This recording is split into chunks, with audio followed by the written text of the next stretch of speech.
Hi everybody, my name is Mike, also known as Wolffield Diver on YouTube. Thanks for watching my channel. We've got an interesting story for you today. This will probably be a two-part series.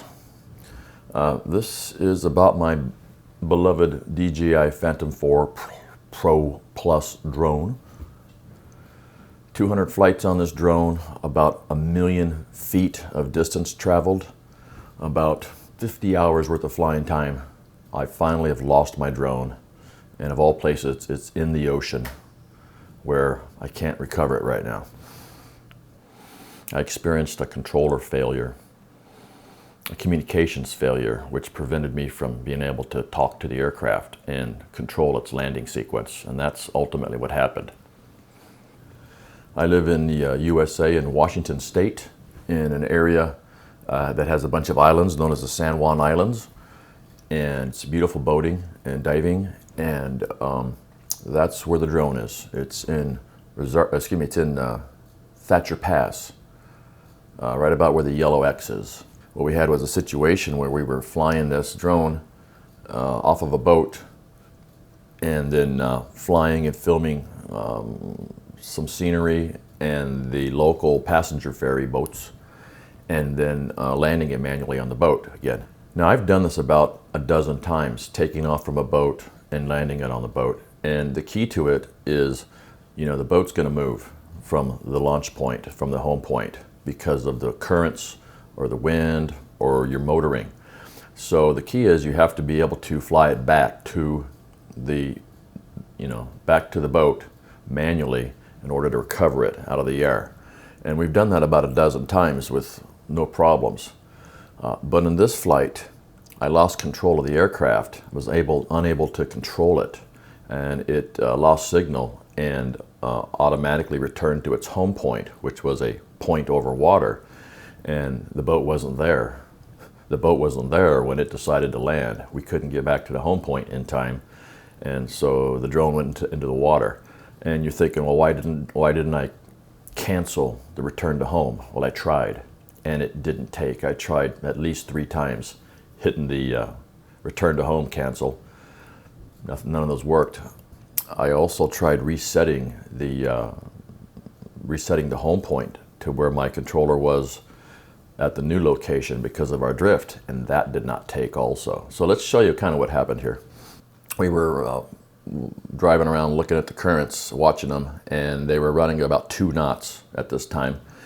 And we decided to go film a ferry that was passing. Because the lighting was just right, and then go diving afterwards. So that's the area where we Thatcher Pass, where we were flying, and we motored over to the right a little bit more, stopped the boat, got the drone into the air, and filmed the ferries passing in and out of that passageway.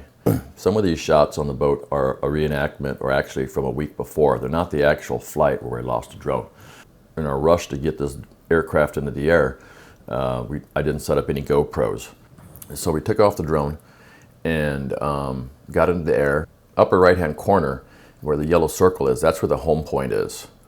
And our boat was drifting in the general area where the red circle is, heading more towards the east because of the winds and the currents. Anyways, the aircraft, we flew around. You can see the yellow arrows there, followed the ferry going in and out, going through the passageway there through Thatcher Pass.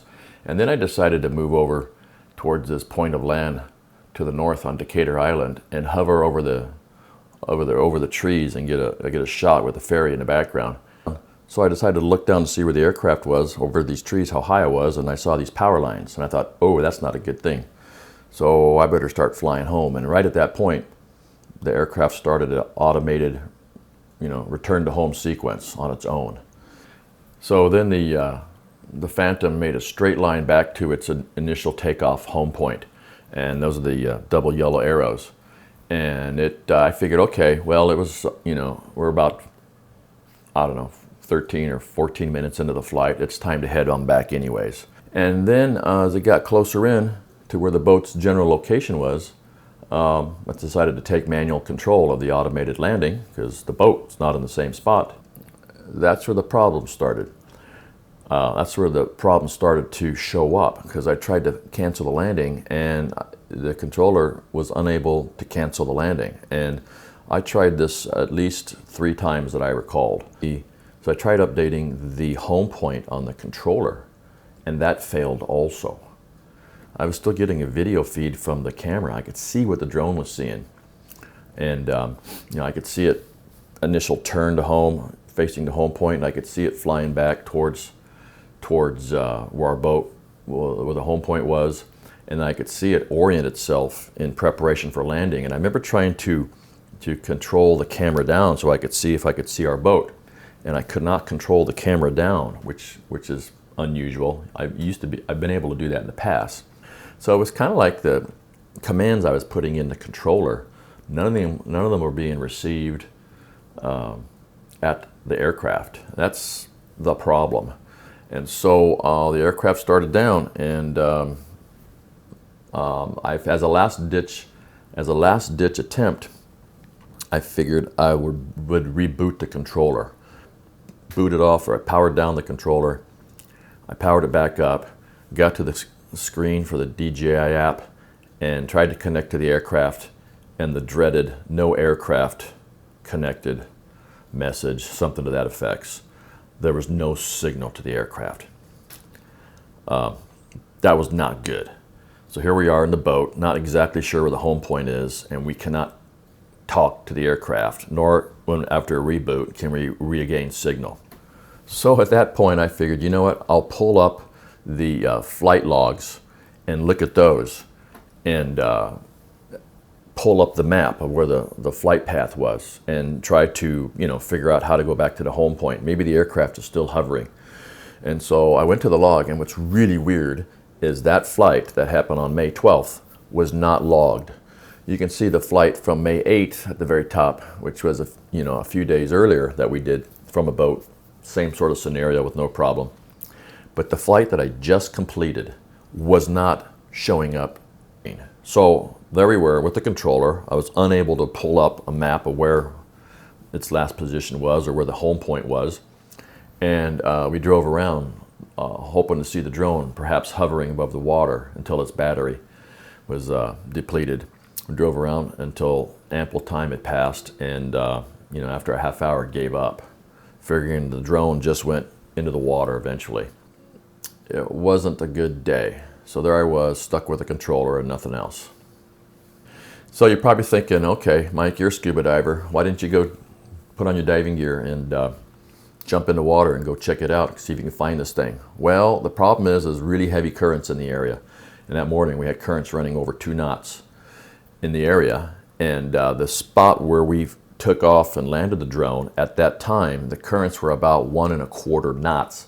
So I was thinking, if the drone sunk at about 1 foot a second rate, the aircraft would have, from its home point splash, would have moved about 150 or 160 feet away from that.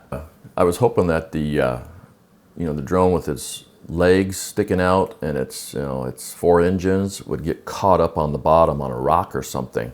The charts in that area show the bottom is S for sandy or SH for shells. So a sandy, shelly bottom looks sort of like this. This is a lot of mussel shells in an area. So that's not a good sign. There's not much down there for the drone to get hung up on. In the week that passed after this thing landed in the water, the currents have really been ripping through there up to about 2½ knots maximum, a couple of 2 to 4 times a day. And so I imagine that the drone is on the bottom and has been dragging or tumbling back and forth in the heavy currents. And so doing a calculation at 2½ knots is about 2.8 miles per hour. And I figured if even for 5 minutes, if something was dragging on the bottom for 5 minutes, being pushed by the current, it could move 1,200 feet easily.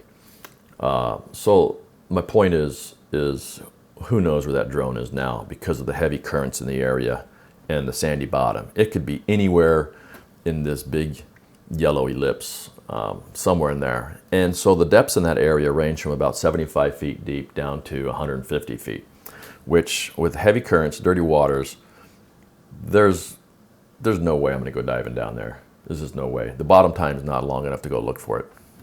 So what went wrong with this flight? Well, if you look at the charts, there's an area that says cable area. That's an undersea cable. And that coincides with power lines are on the island, I think it's Decatur, that where I lost the signal. And so after looking at Google and looking real closely, you can see here where the yellow lines are, you can see the high power, the power lines there. So it's over here to the right, over above the trees there to the right. That's where the X is. That's the general area where the drone was when it lost its signal, above those trees. And so I had clear line of sight between the boat and the drone. There wasn't anything obstructing it to cause the signal loss. It wasn't like I went around behind a mountain or behind the trees. I've had that happen before, and that's why I had the auto return to home feature turned on, because in case I'd flown around an island and lost signal, I wanted the thing to come back to me. That worked. It was just the problem that didn't work was being able to cancel the return to home feature. That's the odd thing. And I think what happened probably is it got a spurious signal to something, and it interfered with the flight controller, and so it did its automatic return to home. Unfortunately, the home point was over an imaginary spot in the ocean. The boat was no longer there because of the drifting boat situation. And the other failure was my inability to cancel the auto landing sequence. That's where the second failure point was the inability to cancel that landing and take manual control of the aircraft. That's a big problem. And we weren't that far away. I mean, maybe a couple of 100 yards away at that point in time. I tried reorienting the antenna. I also tried, changing my position in the boat. Like I said, I tried several times. I tried at least 3 times to try to cancel the automatic landing. Only one of them is logged, which is really odd. The other odd thing, is that there's no record on my flight controller when you pull it up of this flight at all. That's really odd. So I've synchronized my flight controller with the DJI Cloud, and there's nothing, no flight record to be seen.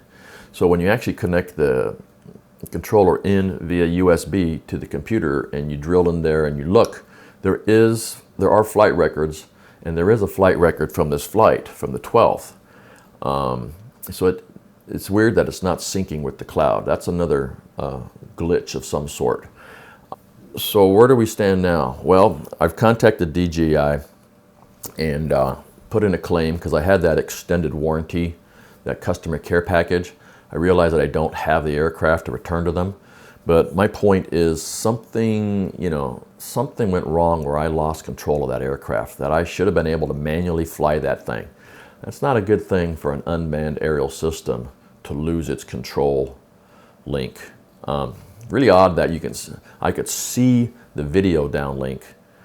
I could see what the aircraft was seeing, but any of my control inputs was not registering with the aircraft. And, that is not a safe situation. And it's an expensive one too. And so we've got DJI looking into it. They finally have my flight records after about a week and a half of back and forth. But they've acknowledged that, and they're going to take a look. So we're going to find out how good DJI support is and how much they stand behind their product here and what they say. And that's going to be part 2 of this video, is what happens with the claims process. And I want to hear DJI say, it's either our problem, we do have a glitch here with our aircraft design or our software design, or I want them to say, no, it's your fault as a pilot. If it is my fault, okay, tell me what I did. Okay, well, maybe you flew too close to the power lines, and that fried the electronics or scrambled its code or whatever. I think they need to have a little bit more robust shielding in their electronics. I'm not the only one that's had something like this happen, where they've flown close to an antenna and lost control of their Phantom 4 Pro. Check out YouTube, you'll see other videos. There's a guy in Canada that almost the same thing happened to. So perhaps there's a design issue, and that's my contention. Anyways, thanks for watching. Subscribe if you like this channel. Check out my other videos. Check out my other drone videos on my Mike Mahar Wolffield Diver channel. And we've got some underwater stuff too that's pretty cool to look at too. Thanks for watching.